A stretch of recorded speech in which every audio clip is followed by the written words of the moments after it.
everyone, this is Ed, the audio nut and radio amateur W8EDW. My wife and I decided to put in some landscape lighting. We already have some in this walkway coming back from the front, but it's the solar style, and we want to eliminate that and go with actual plug-in or 12-volt style wired lights. So I just think it'll look nicer. It's going to come on back like this and then head into the backyard there. So then we're going to take it on back around the back fence there and go along there and all the way around to where my shed is, and of course that's where my antenna setup is over there. I've got the 12-volt transformer and the controller for the lights inside the shed, and then the wiring comes out right here and it gets buried, and then it goes this direction up to the front where I showed you the pathway coming in, and then the other wire goes along here out of the shed and into the other part of the backyard, which is over here by our arborvitaes. So the wiring goes along the back of the shed, it goes behind that cushion box and behind my antenna, and we have some lights that are positioned that shoot across this opening here to these arborvitaes to light them up. And then we also have wire that runs from here on up to the front area where there's more landscape lighting up there.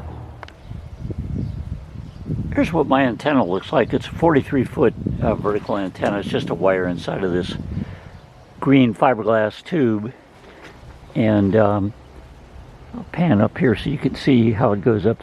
It's held against my shed by a clamp I put up there, and that's the setup on the antenna.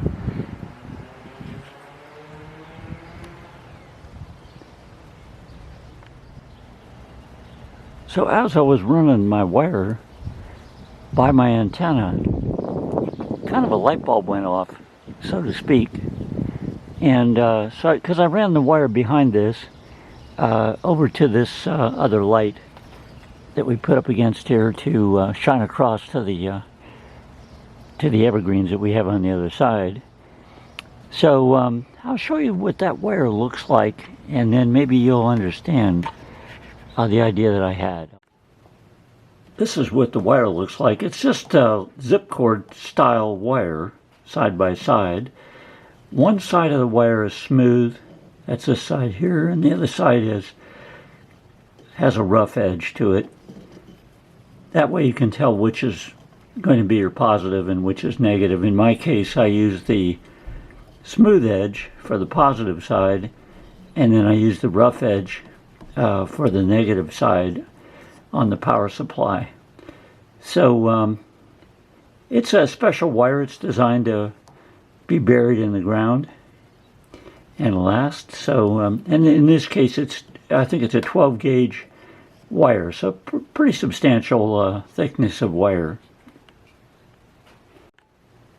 So basically you just run the wire where you want it, and they came up with a kind of a cool idea on how to insert the light fixture where you want it. What you do is you just take a standard razor blade, you slice it in the middle, and then pull it apart like this. That way you've got the positive on one side, the negative on the other. And then they have a kind of a cool fixture. It's a unit that looks like this. It has little pokey things down in there, and what you do is you just insert the wire down into each side of it like that,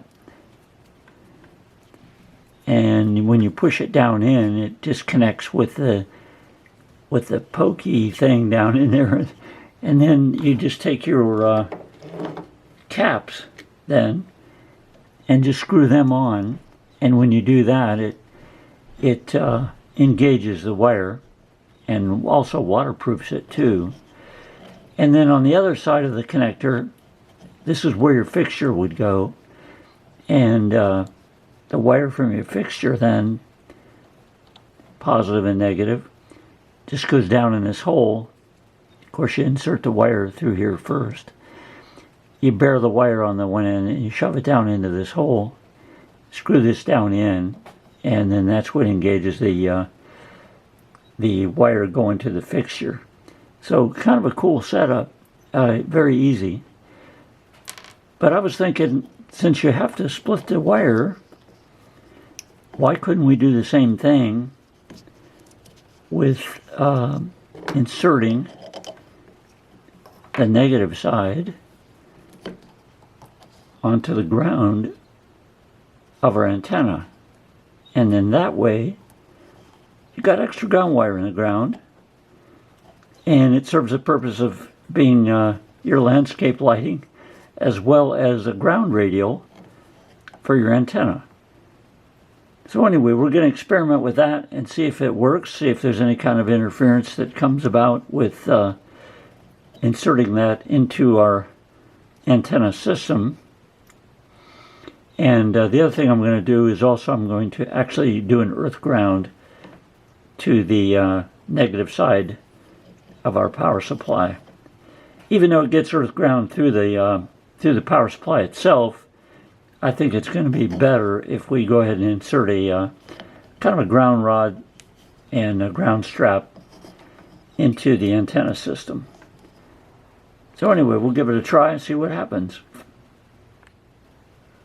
So here's the plan on interfacing with the antenna. We're going to take the rough side here and cut it in half, about right there. Then we're going to strip those ends. And this is the coolest tool. I have this tool that was made by Milwaukee, and it's called a one-handed stripper. And you just put the wire in like that, squeeze it like that. You got a nice stripped end there. And we'll do the other one as well. So makes it easy to kind of get the wire stripped in not an amazing amount of trouble. So oops, camera's kind of out of adjustment there. But anyway, those are the two ends that we're going to use. We're going to put those together, and then we're going to interface with a single wire that I'm going to run to the ground side of my antenna. So let me get that stripped, and then I'll show you how we're going to put them together. So I'm going to take the three ends, the two that are on the main line here, and then the wire that's going to go out to the antenna ground, and we'll just wrap them together. And then the nut we're going to use outside is a wireproof wire nut, but I'm just trying to give you the idea how it's going to go. So this is going to go on there like that, and then this wire here is the one that's going to go out to the antenna ground system. So pretty simple setup. So I'll take the camera out there, and we'll take a look at the hookup out there by the antenna. We're going to concentrate on this area here. I'm going to unbury my ground system on the antenna so that I can expose that wire that's going through, and then I'm going to show you how I'm going to tie that to the ground on the antenna. I've unburied my box that I use for the grounding system on my antenna, and I'll take that lid off of that box to show you how I hook up the grounds and how we're going to interface with the landscape lighting ground. Here's the lid off of the Tupperware box, and the way I built my ground system, these right here are grounding bars that you get for inside of your circuit breaker box. And what I did is I just made a triangle out of them. I hooked them together, and then you can see my green ground wires that go out that are connected to it, and then also the grounding strap right here. This grounding strap goes in to my SGC 235 antenna coupler, which is on the inside of this wall here at the shed, and it grounds to that. So I've got a nice ground system going. The other thing that attaches to this is a 8-foot ground rod that I pounded down into the ground right next to the antenna here. So it also grounds to that. So this is the system we're going to ground to, and you notice that we've got all kinds of holes here we can put a wire into to add on to it. So I think it's going to work out pretty cool. We'll see how it goes. So I'm splitting the wire right here. It's fairly close to my antenna ground, which is handy. So these two things here are going to separate.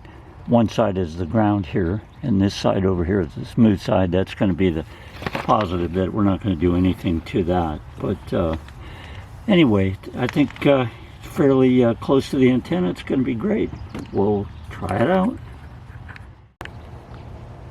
I've got the box covered back up. Basically what I did was just snip the ground wire on the landscape lighting, strip both ends of the wire like I showed you before, and then put a waterproof nut on there, and then ran the wire over to the ground. I didn't show you that, but I think you get the idea. Well, it's time to do some testing.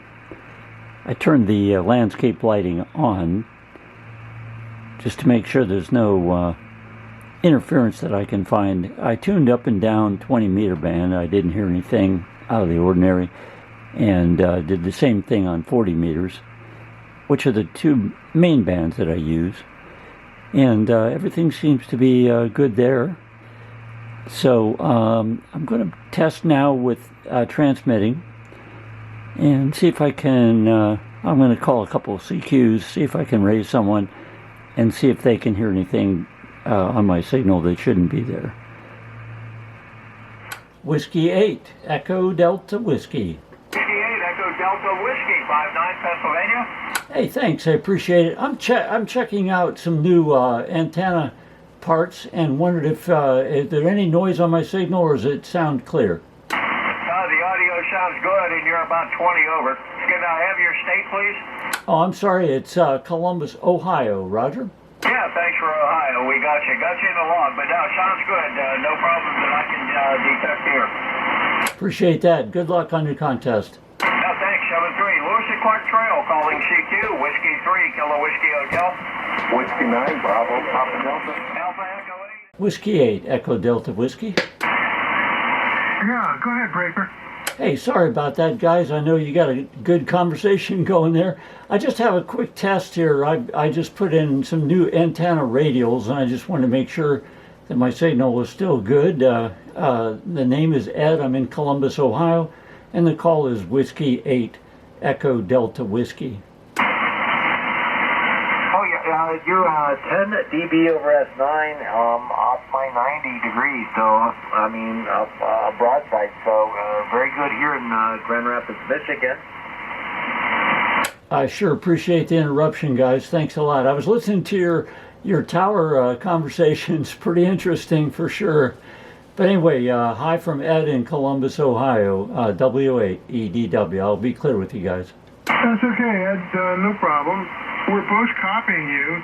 My name is Joel, Juliet Oscar Echo Lima. I'm in Miami, Florida, and you're 15 over 9. I signaled that. Go ahead. Oh, roger that, Joel. Well, wow, you're doing the same here in Columbus. Very, very good signal on both you guys. It's good to have the band back. It seemed like it was really dead for a couple days.